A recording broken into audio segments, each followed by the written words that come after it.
Hey there, it's Sunday morning, and I just released the video on making my new chair that I've been working on for a long time.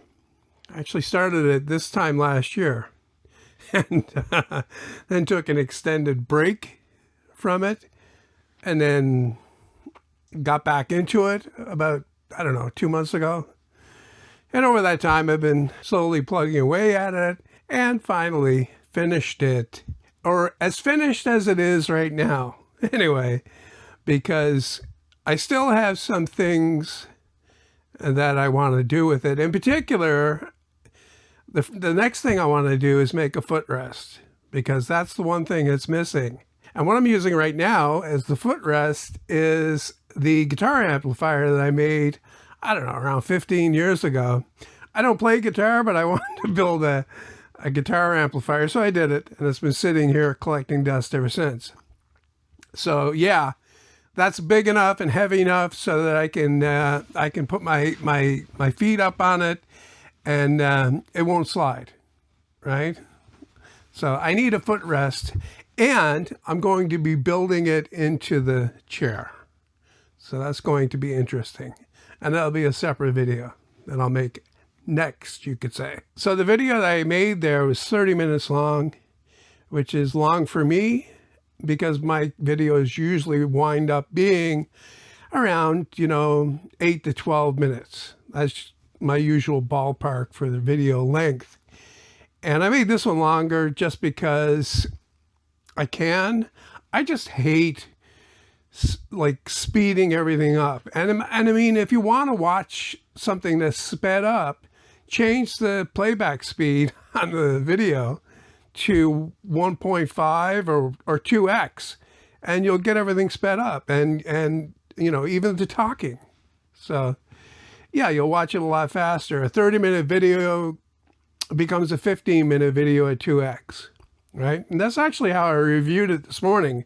After I uploaded it last night, but then I went to bed and I reviewed it this morning before releasing it. That's what I normally do to make sure there are no problems with it.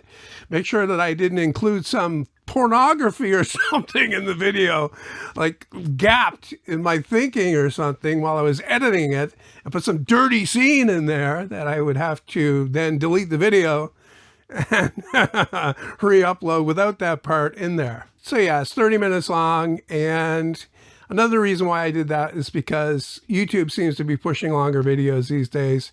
Not that I think it's going to do well. I really don't think it will. I gave it a good looking thumbnail image, but the title, I couldn't come up with a really good title for it.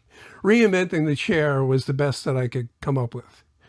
Okay, that along with the thumbnail might attract a few people, but nowhere near the amount of people that's needed to justify the time and effort it takes to just to make the video for that. Okay, just the video alone is a huge project, let alone the chair itself.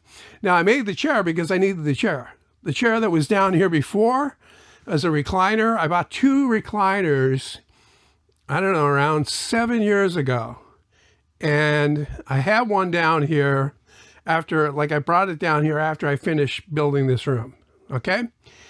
And it wasn't long after, actually long after that I bought them, that both of them broke.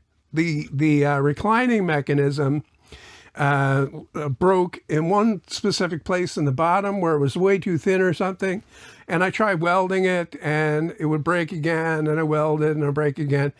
And I figured I'd make a chair. I designed and build a chair. It's something I always wanted to do, actually, was design and build a chair. Crazy, I know. And this was it. I started this design many years ago, actually, thinking about it, doing some doodles in SketchUp to get some ideas. I finally boiled it down to what I have here, or very close to this, and this is what I went from. And yeah, I started it last year, and it takes a year to finish it. So anyway, yeah, the chair is very comfortable to sit in. I'm sitting in it more or less upright right now because that's the way I have the camera framed. Okay. Now the reason why, okay, like I mentioned in the video, that it started with 5 backrest cushions and now it has 4, because the 5th one came up too high. It might seem like it's not high with me sitting up like this, but when I'm sitting up like this, I'm listening to music. I want my head clear of that seat back. I don't want any reflections off the back of the seat coming into my my cloth ears, okay? So I need clearance above there, so I got rid of that back cushion. And to do that, I had I had to shorten the back supports as well. What I did was I just cut about 6 inches off the bottom of them, re-rounded the bottom of them, re-drilled the hole, and I put it all back together, and I put all the cushions back in the same place, except for the bottom one. I just got rid of it. Okay? What else? The springiness, the cushionness of the chair is really excellent. The seat cushion is perfect. The hard foam with the memory foam on top, with the Dacron, the 1-inch Dacron on top of that, perfect for the seat. It's a little bit, it's not bad. I'm going to say, like, when I first sat in it compared to the old recliner, because the old recliner is the type that you fall into and you sink out of sight in, okay? So it's a lot softer than this. But then I wanted something that's a bit more firm, a little bit more supporting. So the back is not that bad.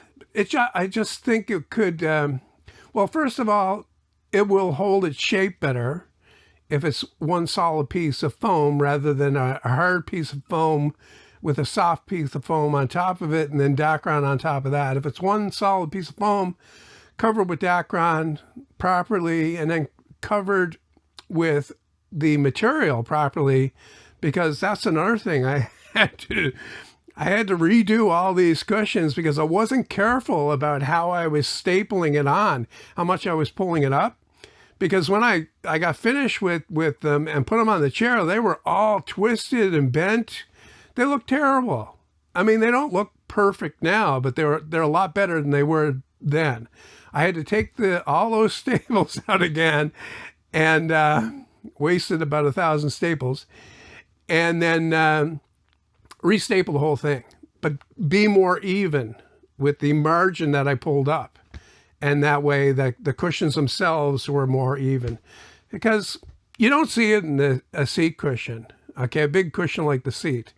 But you do on these small ones, because if you pull up too much on one side, it twists the cushion, okay, because they're so thick, right? So the other thing was,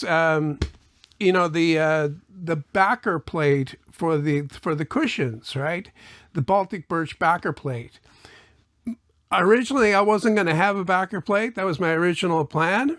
It was to be covered with material, whatever material the thing would be. You know, you cover with vinyl, then you make a vinyl sheet to cover the back or whatever.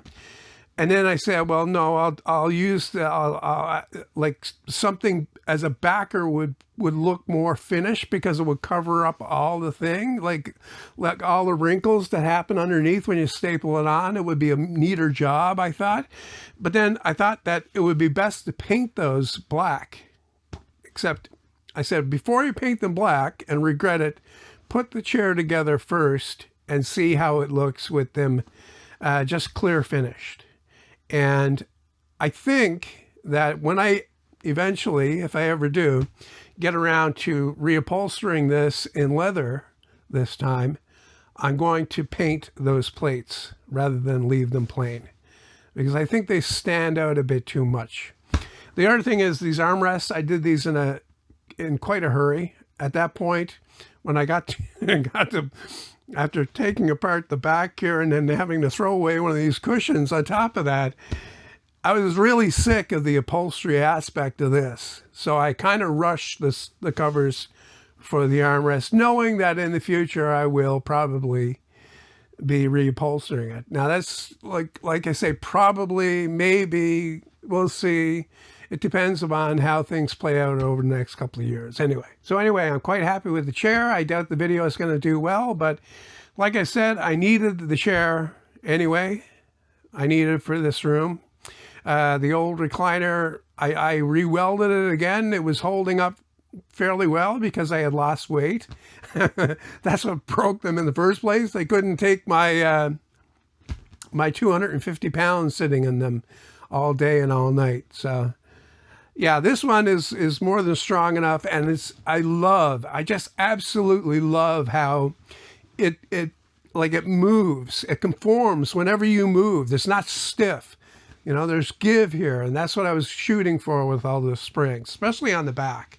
Like, there's enough spring tension there for me to sit up like this, but if I slouch down, which I'll attempt to do right now, I can put my head back. I've got a little cushion that I need to upholster that I put behind my head here. And I slouch down like this, and it's just the right angle at the back there. Perfect. Your temper is very quick, my friend. But until you learn to master your rage... Your rage will become your master? That's what you were going to say, right? Right? Not necessarily.